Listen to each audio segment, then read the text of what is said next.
你是否曾感到内心充满压力，被各种事情困扰，工作、家庭、情感、未来的种种不确定性，像是缠绕在心头的绳索，让你喘不过气来。我们常说放下，但究竟该如何放下？在心经中，有一段非常关键的智慧，教导我们如何让内心回归宁静，那就是心无挂碍，无挂碍故，无有恐怖，远离颠倒梦想，究竟涅槃。这短短几句话看似简单，但蕴含深远的智慧，若能深入理解，将对我们的心灵成长与生活幸福产生极大的启发。今天我们将深入解读这段经文，带你一步步理解它的深意，以及如何应用到日常生活中，让我们一起走向内心的平静与解脱。要理解这段经文的智慧，我们先从《心经》的背景开始。作为佛教般略经典的浓缩版本，《心经》以最简练的语言阐述了佛教核心的空性思想。空性并非否定一切存在，而是指出一切事物本质上是无自性、无常、无我的。这种认知帮助我们超越对世俗事物的执着与偏见，达到心灵的自由与解脱。让我们逐句探讨这段经文。一、心无挂碍。在这段经文中，心无挂碍可被视为整段的核心，它揭示了一种解脱的状态。当内心不再被执着、牵挂所束缚，我们便能远离恐惧，最终摆脱错误的认知与迷惑，抵达究竟的平静与安详。心无挂碍中的挂碍意指内心的牵挂与执着，这些执着可能表现在对名利、关系、得失的过度关注，也可能是对过去痛苦或未来不确定性的深深纠结。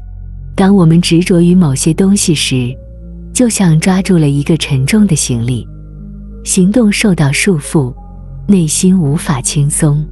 我们的内心常常被过去的遗憾、未来的恐惧、当下的纷扰束缚，形成汹涌波浪，所以处处尘埃。这种束缚源于我们的执念，认为某些事物是必须的、不可或缺的。在佛法中，这种执念被称为我执或法执。我们误以为世间的万事万物是永恒的、固定的，而忽略了诸行无常、诸法无我的真理。放下执着，突破烦恼障碍和认识障碍，证得空性，超越一切苦，便是心无挂碍。就好比当你面对失败时，不再纠结于过去，而是接受它，放下它；当你面对未来的不确定时，不再过度恐惧，而是专注当下的努力。这种放下并非逃避，而是智慧的抉择。有人失去工作后整日苦恼，认为自己一无是处，但当他们放下执念，看到失业的另一面，或许这是一个新的开始，新的机会。这念头一转，就破除了意识上的限制。二、无挂碍故，无有恐怖。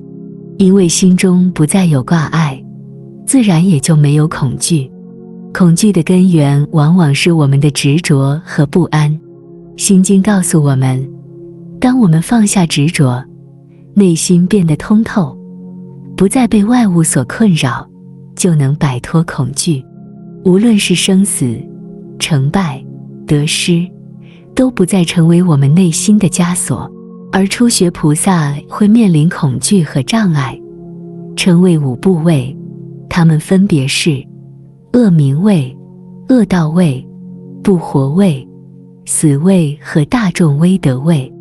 恶名畏指的是害怕沾染恶名，担心遭人鄙视和排斥，因而无法自在地行动。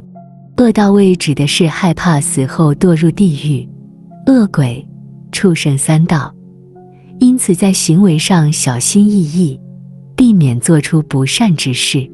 不活位是指初学者在行不施时，因担心自己无法维持生活而不敢尽情施予，常常积聚财物。死位是指虽然心中有发愿的广大之心，但仍然对死亡感到恐惧，因此无法勇敢地舍身行善。而大众威德位是指在大众面前或者是有威德的人面前胆怯，因担心自己的言行不当而不敢说法。总体来看，恐惧不仅影响着个体的心理状态，也直接影响到人们的行为和决策，使其在日常生活中感到焦虑、压力和不安。因此，理解和克服恐惧是提升个人幸福感和生活质量的重要步骤。这些恐惧的根源是对结果的过度依赖，内心深处认为如果结果不好，我的价值会受损。但事实上，恐惧多半是一种心理投射。当我们直面它时，会发现它并不像想象中那么可怕。那佛菩萨为什么没有恐怖呢？因为没有什么是不可以接受的。以这个境界做标杆，我们要如何化解恐惧？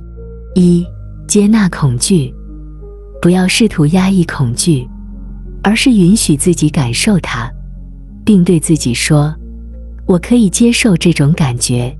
二、直面现实，将注意力从假设的未来转回当下，专注于目前可以做的事情，例如考试准备好我的知识点。三、练习无常观，提醒自己，一切都是无常的，恐惧的感受也会随时间而减弱。面对生活中的困难，问问自己，我在执着什么？试着接受变化，理解世事的无常，自然能让恐惧消失。譬如，有一位高僧面对生死时泰然自若，有人问他为何如此淡定，高僧说，生亦何欢，死亦何苦，心无挂碍，方得自在。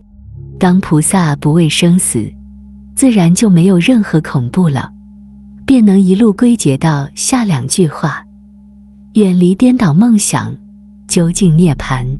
三、远离颠倒梦想，菩萨了悟诸法皆空，自然能远离一切不合理的思想、行为和痴心妄想，而消除身和心、自和他、物和我之间对立的种种错误。颠倒梦想指的是我们内心的妄想，执迷不悟，误将虚幻的事物当成真实。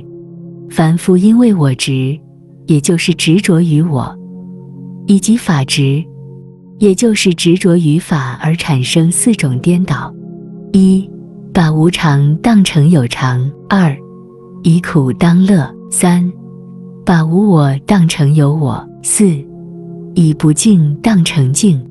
而有些修行者则是太注重无常而不去把握当下，怕堕入享乐主义的泥沼而去修苦行，误以为既然无我就可以妄自菲薄，以及只偏重外在的净化形式而忽略修内心的清净。另外，有些修行者也可能会对空的错误认识而产生颠倒。佛教中的空性教义指的是一切现象皆因缘和合而生，没有固定的自性，即不存在永恒不变的本质。但空执是对这一教义的误解和固化表现，它有以下两种主要形式：一、将空视为绝对存在，误认为空本身是一种具体的、有自性的东西，并执着于空的绝对性，这违背了空性的原意，因为空本身也是无自性的。二、执着于空的否定性，将空误解为对一切的否定，认为既然一切皆空，那么所有现象或行为都无意义，进而导致消极、冷漠的态度。修行者可能因为对空的错误理解，产生懈怠或消极态度。例如，认为既然一切皆空，那么善行、修行和慈悲也无意义，或觉得人生毫无价值，因而拒绝努力，甚至逃避责任。又或者会产生情感与行为层面的极端化，认为既然一切都是空，那么对他人的苦乐就无需关心，缺乏慈悲与同理心。佛教的空性教义本质上是为了破除执着，但空执本身成为了一种新的执着，反而阻碍了修行的进步。修行者可能因为空执，拒绝必要的实践，如戒律、禅修、行善等，错过了理解空性的真正方法。那要如何避免空执呢？一、理解缘起性空的完整意义。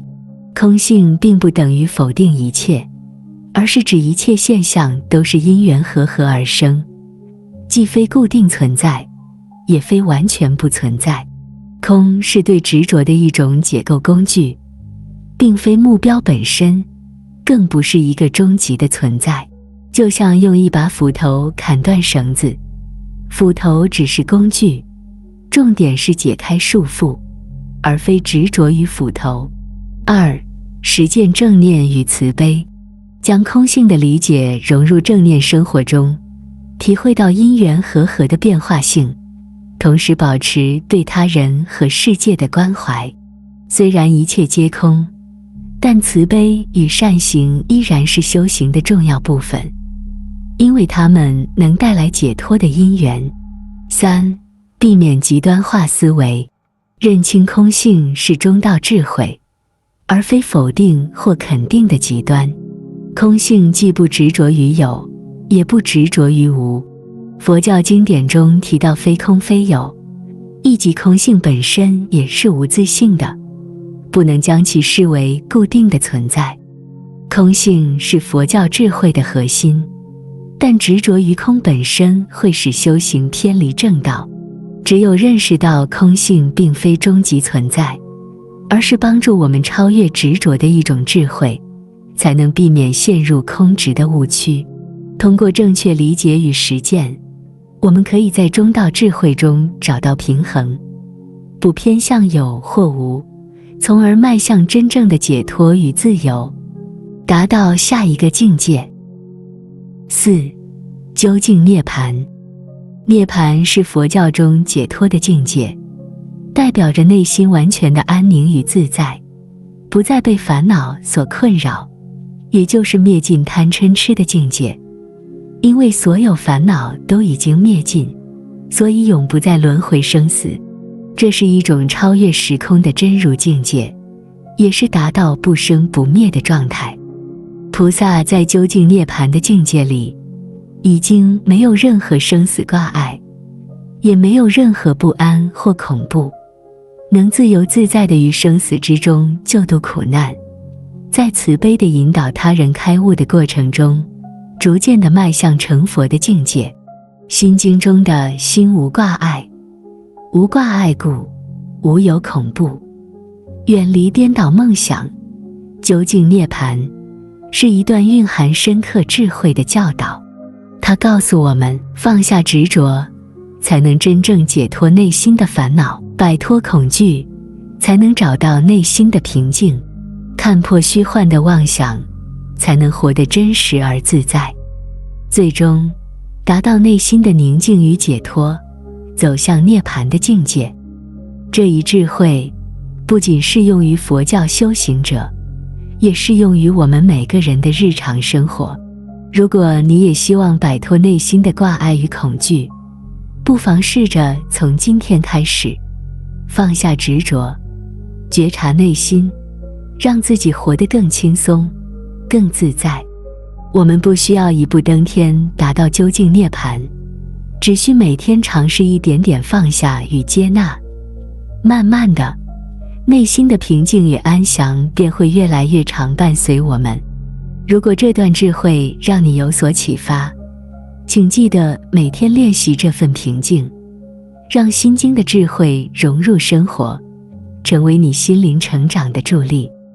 如果你喜欢今天的分享，记得点赞、订阅，并打开小铃铛，回复一句"活出平静"，激励自己。让我们一起在智慧的道路上继续前行。愿我们都能心无挂碍，活出平静与喜悦。感谢你的观看，我们下期再见。